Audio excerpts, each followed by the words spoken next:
Tired of bloating, fatigue, and sluggish digestion? Meet your gut's new best friend, NutriHealth 365's microbiome supplement. Restore balance, boost immunity, and feel amazing from the inside out. Smart delay release capsules. Real results. Ep Health just got personal.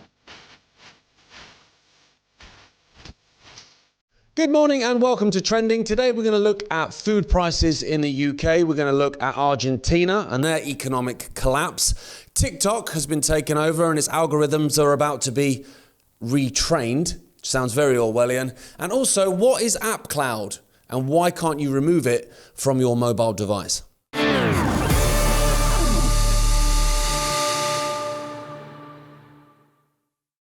Good morning, ladies and gentlemen, and welcome to Tuesday's episode of Trending, brought to you in association with NutriHealth 365. The link is in the description below. Now, today, I've got a What-Af mug rather than a Trending mug. Right, I'll tell you why. Me trying to set up the kit this morning, that was a What-Af. Okay, to start off, more good news from Britain. Britain could lose the war on inflation, higher business rates to push up food prices, retail bosses warn Reeves. Rachel Reeves being the Chancellor of the Exchequer, for those of you around the world, basically the Finance Minister. Rachel Reeves has been warned her plans to hit big shops with higher business rates will push up food prices in a blow to millions of families. Imagine having to be warned that. By the way, Rachel, I know you're Chancellor of the Exchequer and you're ever so qualified because I've seen your LinkedIn. If you raise taxes, those companies will pass on that tax burden to the customer. Will they? Imagine needing to be told that. The British Retail Consortium, BRC, said that the Chancellor risks losing the battle against inflation. If you're not really trying to win the battle, and you don't win, is it still a loss? Because essentially you've got the result you wanted. Do you know what I mean? Like if you're playing a game of football and your idea is you've taken a brown envelope and your idea is to lose 4-0 and then you lose 4-0, have you lost 4-0? Because that's what you wanted. So essentially you've won. You've got the brown envelope. Okay. The warning came after figures last week showed inflation is stuck at 3.8%, the highest in the G7. Weren't they a boy band? Having more than doubled since Labour raised taxes in October. Nearly a year, and just double it, it's fine, don't worry about it. Alarmingly, food inflation passed 5% for the first time in 18 months, going from 4.9% to 5.1%, sparking warnings of a serious cost of living problem. Have we not got that already then? The BRC, which represents household names including Tesco's and Asda, is now warning that food inflation will stay above 5% well into 2026 if Reeves presses ahead with plans to raise business rates on the country's largest shops. The Food and Drink Federation also warned that inflation in the sector could reach nearly 6% this year as tax and regulations push up prices. Now, don't get me wrong, Rachel Reeves is a moron. Right, the entire Labour front bench are a gaggle of morons. But even she would know that raising taxes will push the prices up. Because, I mean, it's not rocket science. The major companies don't care about you and me. They couldn't care less. They care about the bottom line. They care about their shareholders and their profits. So they're going to get their profits. So if their tax burden goes up, they'll just pass that on to you and me. And actually that goes all the way down the food chain because you're destroying farmers and making that harder for farmers so you know their prices go up, and then you've got your energy prices and your fuel prices. So you know the trucks that are moving, so the haulage companies that are moving the food around, they put their prices up because they've got to factor in the additional cost of fuel.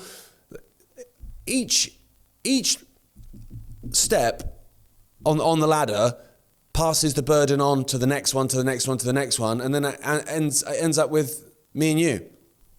And they know that. Like I say, she's a moron. They're all 10-watt light bulbs, this whole entire Labour cabinet. But she would know that.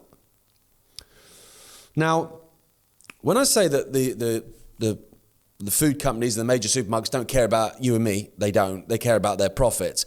But of course, there does come a point when, well, actually, if people can't afford to shop here, then that does affect our profit. So I think we've probably reached that point now, because let's have it right. When food prices were going up before and all that stuff was going on in COVID and everyone was having their livelihoods destroyed and all that stuff, these supermarkets were making record profits.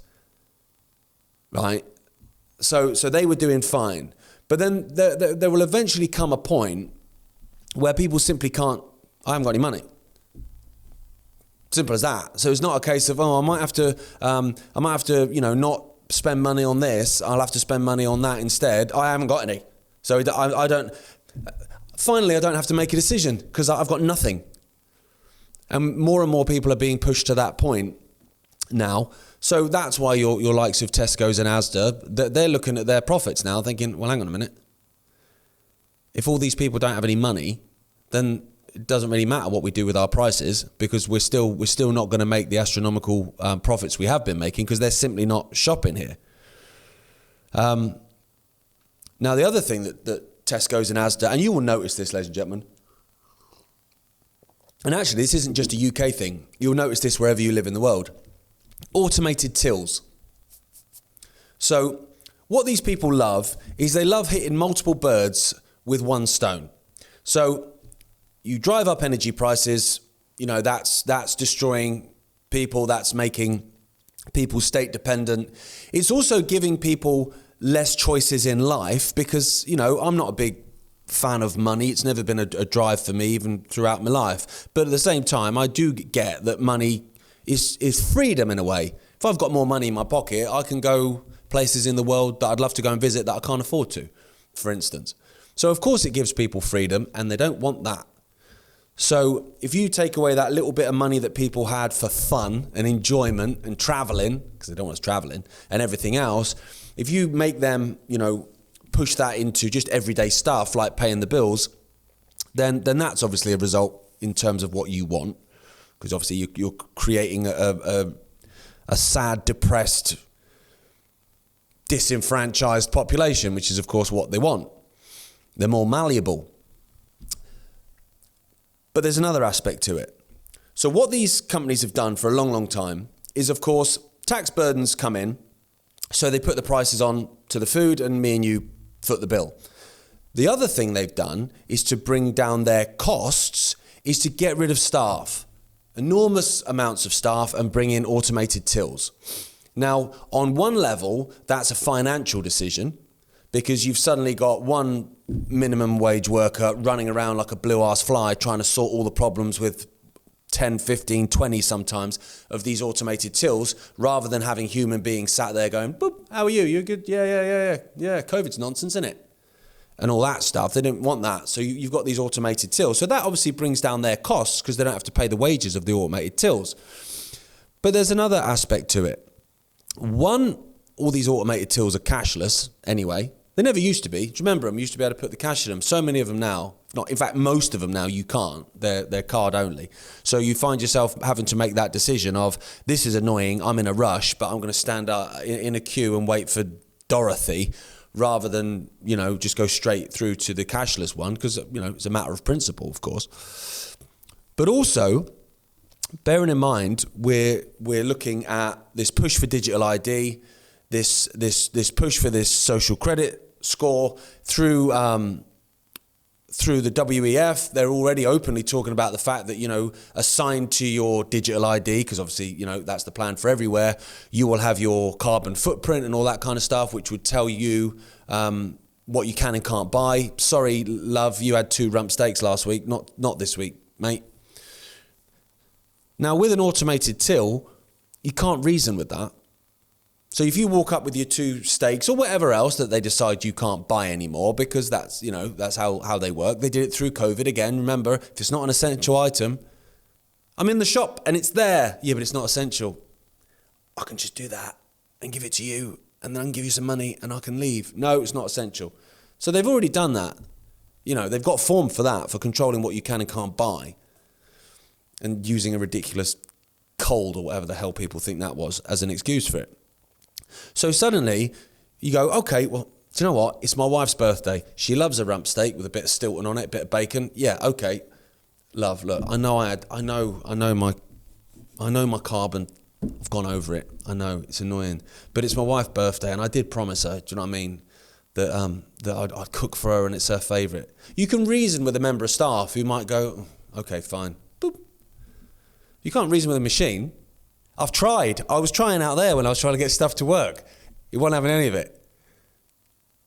So again, that's the point. It's insane.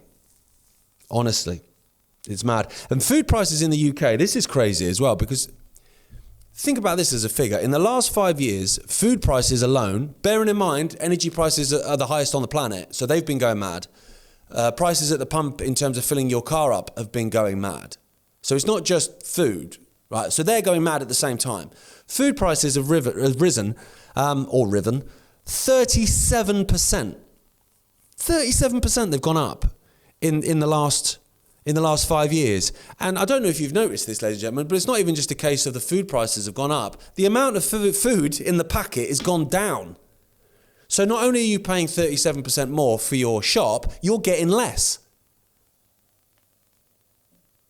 I like this might get a giggle, but, you know, get your mind out the gutter. I like a sausage on a weekend. I do. I like a sausage sandwich, right? Now, I used to be able to get in Tesco's. I tend to use my local butchers as and when I can, but sometimes they're not open on a Sunday, for instance. I'll get 2 packs of sausages for £5, right? So you get 6 sausages in each one, £5. I mean, that ain't cheap, but now, you can't get it now. You pay like £4.50 just for 1 pack of sausages, and they're probably at least a third smaller than they were before, and I've got a big appetite. So it's not just the fact that the prices are going up. What you're getting is less. It's insane. And also on top of this, they've put all the taxes up, even though they said on the election trail that they wouldn't. So again, I come back to the same point that I've made for goodness knows how long. What's the point in voting? There's no point in voting. Like, honestly. If I can sit here as a would-be Prime Minister and say, if you vote for me, I'm going to do X, Y, and Z. And when I get in, I don't have to do any of that. So what's the point? I can promise you anything. And you have to put your faith in me, a politician. You have to believe a politician. Imagine that. But that's what we're being asked to do. So they went on the campaign trail. We're going to bring taxes down. We'll bring your cost of living down. Your energy bills will come down, £600 a year. Everything went bosh. And they're still in government. So what's the point? Until an elected government have to be held to account. If you say something in the campaign trail, and then when you come in as a government with a mandate off what you said on the campaign trail, and you do the opposite, there should be a snap general election. And until that is in place, what's the point? Because they can just promise you the earth and then kick you in the balls, which is what they do frequently. We're being fleeced. Honestly, we're being fleeced and we're being brought to our knees. And it's intentional, because it's not just this Labour government. The Tories before that, the Labour before that, the Tories before that, because it's a, you know, left leg, right leg stomp towards dystopia. They're all the same. More and more people are being forced to the wall. More and more people are being forced into state dependence. And immigration's a part of that as well. Just more people coming in. And the attack on the food supply creates food scarcity, which drives prices, which creates dependence. And then at the end of it, you come in with a universal basic income, which is control, basically. Now, I spoke about this yesterday. A lot of people, you know, and I agree with the fact that people shouldn't be allowed to fall below a certain level, certainly not children, to a point where kids are going to bed hungry in a country and a world full of billionaires. That's insane to me and wrong, and, you know, a real damning indictment of the human race. But at the same time, that's not what a universal basic income is about, because as I was saying yesterday, to believe that it's about helping people, you have to believe that politicians care about you, and we know they don't. Because once the universal basic income comes in, which is what they're going to do, and they're already piloting it in all different places all over the world, including Wales. Well, for one, you can't apply for universal basic income if you don't have a digital ID. So that'll be one. That's number one. So even if you don't want digital ID, you're going to have to get one. Otherwise, your kids are starving. And we all know how it works as parents. That's where they go for you. Because that's your Achilles heel, isn't it? It should also be what takes you onto the streets. And that is another thing that absolutely shocks me. And it shocked me a lot during COVID when we were on the streets. In really small numbers at the beginning. And then you had this European Super League, this football, soccer for people around the world, European Super League being muted, where some of the big clubs in England had been sort of having these clandestine meetings about joining this European Super League, and their fans came out in their thousands onto the streets to protest during COVID. So hang on a minute. So let me get this straight, right? Your entire world around you, your way of life, your children's mental health, your livelihood, your ability to leave the house, the fact you're following arrows around Tesco's like a div, that's fine. You're fine with that. You're sat at home watching Bargain Hunt while that's going on. You ain't got a problem with it. But your football club might go and join a different championship. That's it. I'm on the streets. It's mad, isn't it? Anyway, it's going to get even more mad the more stories go on. So if you want to listen to the rest of it, you can head over to iconic.com. It's free, and the link is in the description below. Just click on through, and you can hopefully enjoy the rest of it.